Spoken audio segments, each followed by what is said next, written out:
DK Metcalf only eats gummies and coffee until his dinner at night, and I am super jealous of his body, but that's not what we're talking about today. Today, we're going to dive into the fact that this man who was a Seattle Seahawk is now a Pittsburgh Steeler, and wow, there is two absolute psychopaths that are going to be lining up on both ends of the ball for Pittsburgh. And the quarterback, as of the time of filming this, it is currently March 12th, and we do not know who it is. We just found out that Russell Wilson's going to go actually to Cleveland, so maybe Russell's out, and guess what? Aaron Rodgers is probably coming to be a Pittsburgh Steelers, so it'll either be Russell or Aaron. Who knows? I don't know, but you know what I do know? What this impact of DK Metcalf coming means for the Pittsburgh Steelers. Welcome to this video. We're going to be breaking down why DK Metcalf left the good old Seattle Seahawks and joined the Pittsburgh Steelers, because the kid likes teams with the letter S in it, and he also said that he wanted to go to some place that was warm. Not today.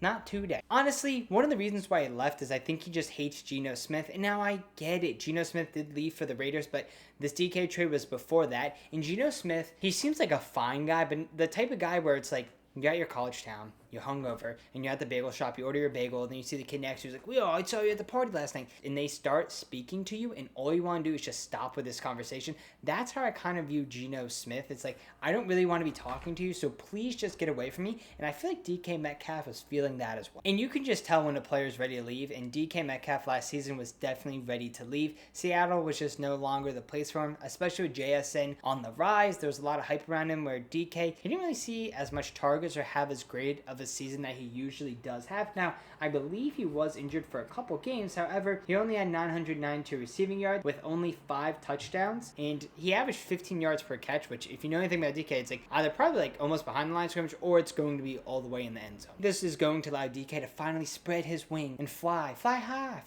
The Steelers needed another wide receiver almost as much as every Fast and Furious movie has a need for speed. There's a lot of need there. There's a lot of speed, and guess what? They got speed, plain and simple. There's really no one else to catch the ball in Pittsburgh. There was Pickens and then Freiermuth, but there's really no one else to go alongside Pickens. Now they finally have another person. They're trying to get someone in there for a while. They're trying to get Ayuk in the offseason. I believe he might have almost done a visit. I could just be talking and making that up. Then in addition to that, they were also trying to get Devontae Adams when he was looking at teams when he got traded from the Raiders to the Jets. Their current quarterback situation is just Russell Wilson. Justin Fields did get traded away, and now Justin Fields does kind of have a deep ball. If you kind of remember his days at Ohio State, it wasn't that bad throwing deep. Russell Wilson, though, that's what he's known for. He was just putting up those perfect passes last year to Pickens, and you're like, oh my god, this is going to be insane, which is why I find it interesting that Russell Wilson is now going towards the Browns, because it's like, dude, you finally have like 2 really, really great deep ball threats. Why don't you just air it out to them the entire season? But to each his own, and Aaron Rodgers seems like he's going to be the quarterback for the Pittsburgh Steelers. It would still be so funny if he went to the Giants. Oh my god, I would love it. If Aaron Rodgers does go, he can't throw the deep ball like he used to, so I think that would be a very interesting choice for them at quarterback, because I believe everything's going to be behind the screen and just throw it down the field. Their current receiving room, though, like I mentioned, you have Pickens